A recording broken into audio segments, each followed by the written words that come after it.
Brought to you in part by Susan Shoup at Exclusive Realtors, servicing northwest suburbs, west and south Chicagoland, including Will and Kankakee counties. Hey everybody, welcome back to the channel. I'm going to be on the CTS-V today.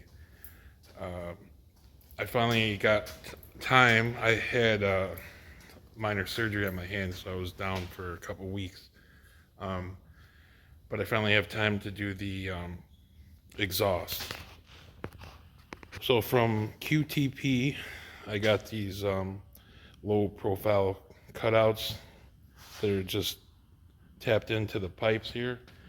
I end up using a plasma cutter that I borrowed to cut the holes out, and also was easier to, it was like using a lightsaber cutting that. But and then I just weld them in. This is probably going to be the best of both worlds, because it'll be nice and quiet normally, and when I'm at the track, this is mainly for the track, and it's not even mainly for power. It's when I'm running with the other cars, I can't even hear mine. It's like I can't hear nothing. So this is to help just like equalize me with them. But it was fairly simple. Just drop the muffler off the pipes here. It's easy. You can kind of push it into the bumper there and then just slide it forward to get into the pipes, and then just tighten everything back up. But I'm just gonna see how exactly I want to run the wires into the trunk. I might just drill another hole. We'll see. All right, so I got the muffler back on the car. One thing I'm upset about, I made a mistake, but did this side, which I thought was going to be the one that was going to be more messed up. On this side, I followed a different angle, so it's not exactly straight. So, I mean, luckily, I just couldn't see it because I put this piece on without this piece when I was doing it. I should have put this on just to straighten it out, but there's nothing I can do about it now. But the good thing is you really don't see this under the car. It's going to be, you know, low to the ground. This is not the lowest part of the car, so I'm just gonna have to live with it, me knowing that it's like that. But anyway, I just had to drill a hole in the floor pan up here, run these two wires up, and then I can start doing that wiring. All right, so under here, I got them plugged in, and I drilled a hole and put a grommet in there, and it just comes up through the trunk right next to the water tank. So those know that the battery is in the back.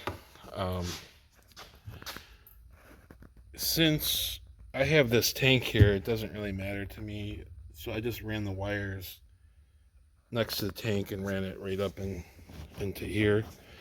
And then I have a relay that controls the wireless box, and there's this orange wire that I tapped into when I did this to get power with the key on only.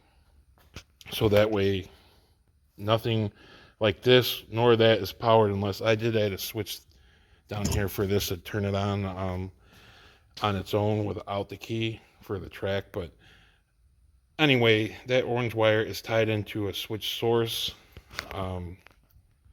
So on one of my videos for this, if you want to look it up, where I tap that wire, you can do that, because I actually don't remember. I'd have to go into it, but I know I cover it in there. So you look up the video I have installing this tank, and that should come up. So the kit comes with these two remotes. They do light up when you press them, so you know that they're, you know, the battery's working or whatever.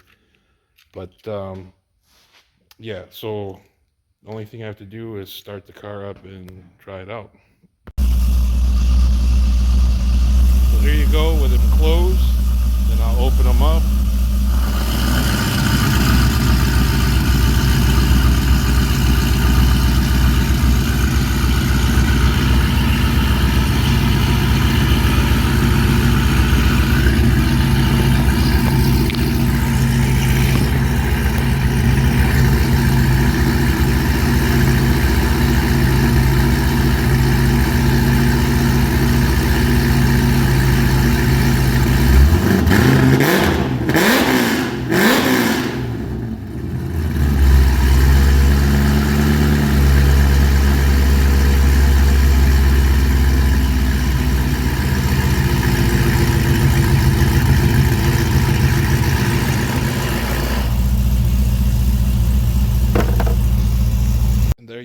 that is pretty ear rattling.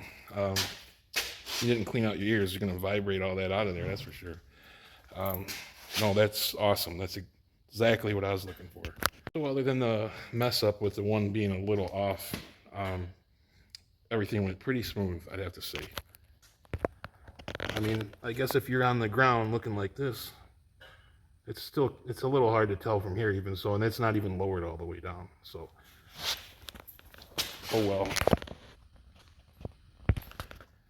Oh, depending how this season goes, I'm liquidating some stuff to maybe go towards the car a little bit for next season, but might be looking at getting a set of heads for it.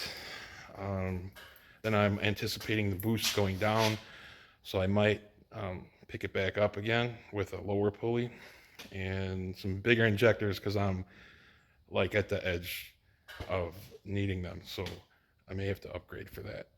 But as far as that, I don't think I'm going to do much else to this car. I don't really think it needs it.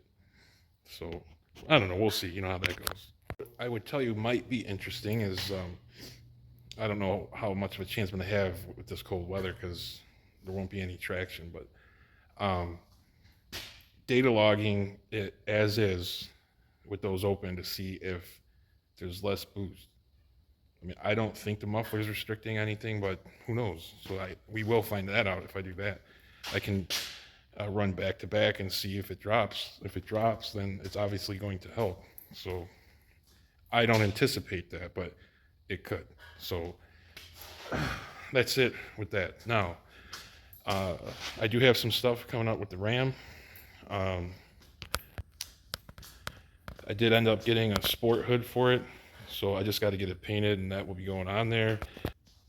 I did decide that for towing purposes, I am going to upgrade to 392 gears, obviously front and rear, and I will be doing that, and that actually looks pretty easy to do, I think. So especially I will do the whole thing on the rear end, but the way the side preload works for the carrier, it's just screws in and out, no shims.